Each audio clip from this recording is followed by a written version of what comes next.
Hello and welcome. Today, we bring you a heartwarming tale from the lush hills of Kenya. One selfless act of kindness, a stranger saved, a powerful connection forged, and a struggling village brought back to life. What begins as a simple gesture blossoms into a story of love, redemption, and renewal. Stay with us as we dive into a tale that proves kindness can change the world. The sun rose over the hills of Karunguru, spilling golden light over the parched landscape. The air was dry and the ground cracked underfoot, a harsh reminder of the drought that had gripped the village for months. Life in the village moved slowly, weighed down by the lack of rain. Yet in the midst of this struggle, Nyambura worked tirelessly. Nyambura knelt in her small garden, loosening the dry soil around her wilted sukuma wiki. Her stomach growled softly, but she ignored it. There were more important things to worry about: her frail grandmother, the whispers of villagers blaming the drought on angered spirits, and the struggle to make ends meet. From their modest mud-walled house nearby, her grandmother, Gathoni, called out, "Nyambura, have you eaten?" Nyambura stood and brushed the dirt from her hands. "Not yet, Cuckoo. I'll eat when you do," she said with a smile. Inside the house, smoke curled from a fire struggling to boil thin millet porridge. Gathoni sat, wrapped in a faded kitenge, her face lined with age and wisdom. She worried constantly about Nyambura, who carried the weight of their small household on her young shoulders. "Child," Gathoni said gently, "you cannot pour from an empty pot. Take care of yourself too." Nyambura kissed her grandmother's cheek. "Don't worry, Cuckoo. The rains will come and things will be better." After preparing breakfast, Nyambura slung a woven basket over her arm. Her vegetables were not fresh, but they were all she had to sell. As she walked to the market, she glanced at the cloudless sky, silently praying for the rain to return. The dusty path to the market was long, bordered by dry grass and a riverbed that once flowed with clear water. Nyambura walked briskly, nodding greetings to other villagers. The heat of the day began to build, and she adjusted her basket to ease the strain on her shoulders. "May your vegetables sell well, Nyambura," called Mamanjeri, who carried firewood on her back. "And may your load be light," Nyambura replied, though her heart sank at the thought of her wilted produce. As she rounded a bend, something caught her eye, a pile of rags lying by the roadside. As she approached, she realized it was a man. He lay motionless, his clothes tattered, and his face obscured by grime. Her breath caught in her throat as she knelt beside him. "Babu, are you all right?" she asked, gently shaking his shoulder. The man stirred, his eyes fluttering open. His voice was barely a whisper. "Water?" Nyambura hesitated. Her gourd held just enough water for her journey, but the man's cracked lips and sunken face broke her heart. Without a second thought, she lifted the gourd to his lips, letting him drink.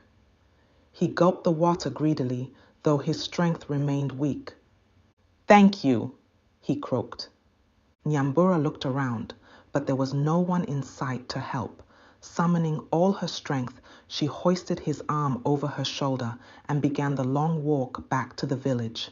The man was heavier than he looked, and sweat soaked her clothes, but she pressed on. "Hang on, Babu," she murmured. "We're almost there." Far from Karunguru, Nairobi was a city of chaos and opportunity. Cars honked, traders shouted, and the hum of life filled the air. In the glass-walled office of Mwangi Enterprises, Baraka Mwangi stared at his computer screen, lost in thought.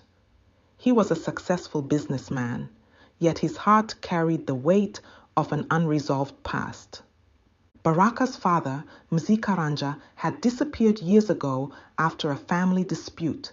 Baraka had searched for him, but eventually gave up, convinced his father had chosen to leave them. Yet the loss lingered, a constant ache he couldn't ignore. A knock at the door interrupted his thoughts. "Come in," he said. His assistant, Kibet, entered hesitantly. "Sir, we've received news from the countryside. An old man matching your father's description has been seen near Karunguru." Baraka froze. "Karunguru?" he repeated.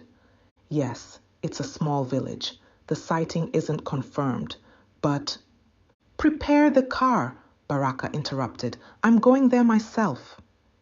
As the car sped toward Karunguru, Baraka stared out the window, memories of his father flashing through his mind, teaching him how to carve wood, singing old Kikuyu songs. Was it really him? And if it was, why had he stayed away for so long? In Karunguru, Nyambura brought the man, Mzee Karanja, to the healer's hut. Wanjiru, the village healer, examined him carefully. "He is weak," she said, "but he will recover with rest and care." Nyambura stayed by his side, adjusting his blanket and feeding him small sips of herbal tea. She couldn't explain why she felt so protective of him, but something about his frailty touched her deeply. As word of the stranger spread, villagers began to talk. At the well, a group of women whispered, "Nyambura has brought a stranger into the village. With this drought, can we risk angering the spirits?" Nyambura ignored the gossip, but the weight of their words lingered in her heart. She knew she had done the right thing, but it seemed the village was determined to see it differently. Baraka arrived in Karunguru as the sun dipped below the horizon.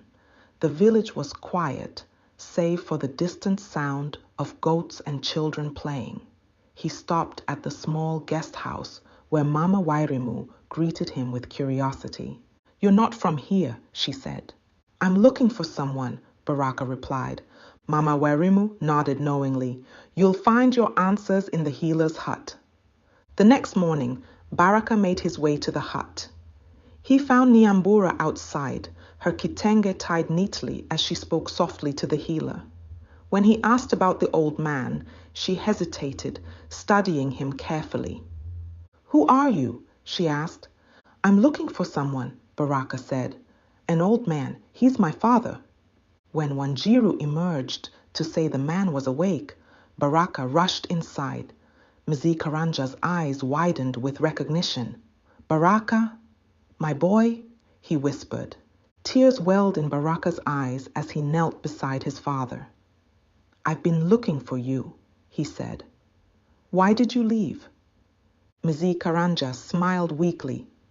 "That is a story for another time." News of Mzee Karanja's identity spread through Karunguru like wildfire.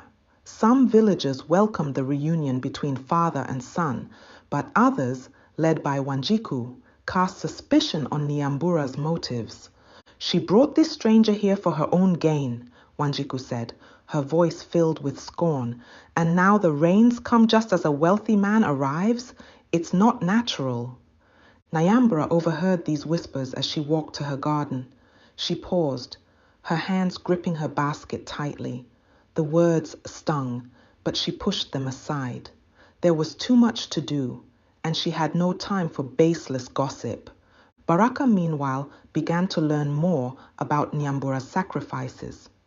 Watching her care for his father, he admired her strength and compassion. One evening, as they sat by the fire outside Nyambura's home, Baraka spoke quietly.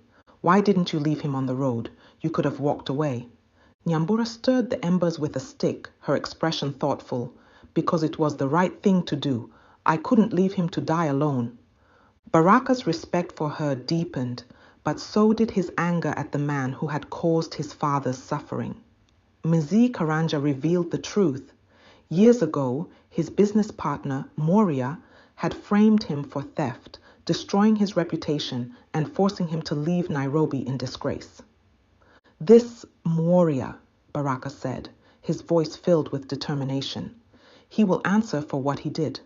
Nyambura placed a hand on his arm. "Baraka, sometimes justice is not about revenge.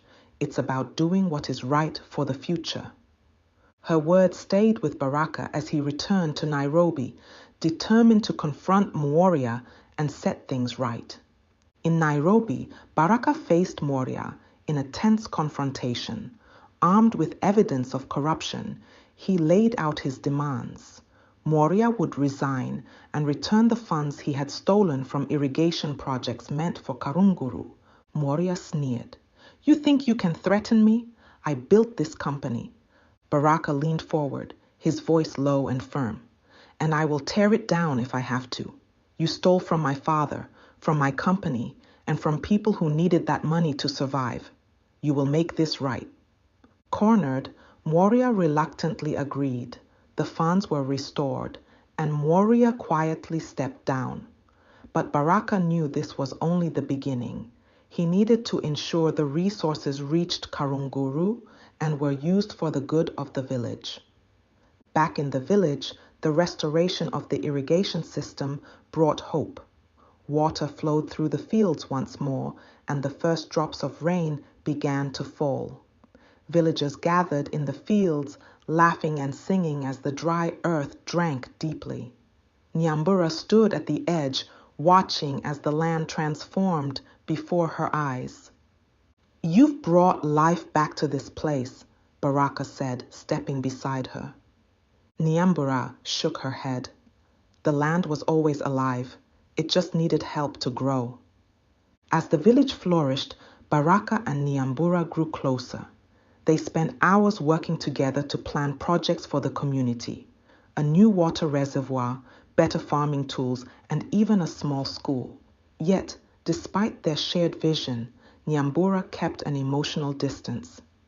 "You belong to Nairobi, Baraka," she said one day as they stood by the river. "Your world is different from mine." Baraka frowned. "My world is wherever I can make a difference, and that's here." Meanwhile, Wanjiku's jealousy boiled over. She accused Nyambura of using the village's struggles for personal gain. At a community meeting, she stood and pointed an accusing finger. "She acts like a hero, but she's the reason the drought lasted so long. The spirits were angry because of her stranger." The elders murmured, unsure of what to believe.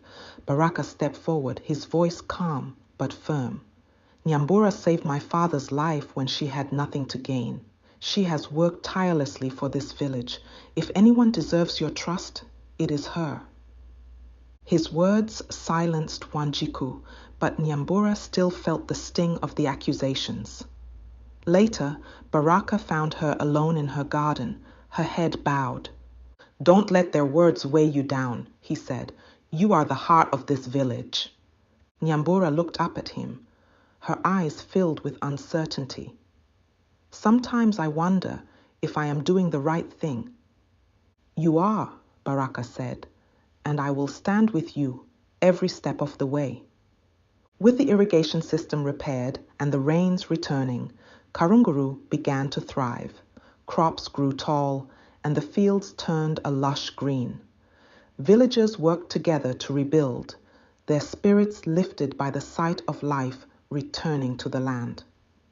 At a celebration in the village square, Nyambura stood quietly, watching the laughter and dancing. Baraka approached her, holding out his hand. "Come," he said, "this is your celebration too." Nyambura hesitated, then placed her hand in his. As they joined the crowd, Wanjiku approached, her face a mix of regret and embarrassment. "I was wrong about you," Wanjiku said softly. "I'm sorry." Nyambura smiled faintly. "It's not me you should thank. It's the land. It has forgiven us." As the celebration continued, Baraka leaned close to Nyambura. "There's one more thing I need to say." "What is it?" she asked, her heart skipping a beat. Baraka hesitated, then smiled. "I'll tell you soon." One evening, under the light of a full moon, Baraka found Nyambura by the river, washing vegetables. He approached quietly, his heart pounding. "Nyambura," he began, "I have come to love this village. But more than that, I have come to love you." Nyambura looked up, her hands still in the water. "Baraka, you belong to a world of wealth and power. I am just a simple girl from Karunguru." Baraka knelt beside her, his gaze steady. You are not just a simple girl. You are the strength and kindness that brought this village back to life. You are my heart, Nyambura. Let me build a life with you, here, where it all began. Tears filled Nyambura's eyes. Slowly, she nodded, and Baraka's face lit up with joy. Years later, Karunguru was a village transformed. A new school stood proudly on the edge of the village, and the fields flourished year-round. Nyambura and Baraka's modest home was a hub of activity where villagers gathered to plan projects and share stories. Mzee Karanja passed away peacefully, surrounded by family. At his funeral, the village honored him as a man whose return had sparked their renewal. Nyambura and Baraka's love story became legend, told around fires and at celebrations. They were remembered not just for their romance, but for their unwavering commitment to justice, kindness, and the land. As the rains continued to fall, nourishing both the soil and the spirit of Karunguru, their legacy endured, a reminder that even the smallest act of kindness can create ripples of change for generations. Thank you for joining us on this inspiring journey. From a simple act of kindness to a love that transformed a community, this story reminds us that even the smallest gestures can ripple outward, creating change far beyond what we imagine. Let this remind us all, hope and love can flourish even in the most unexpected places. Until next time, stay inspired and keep believing in the power of kindness.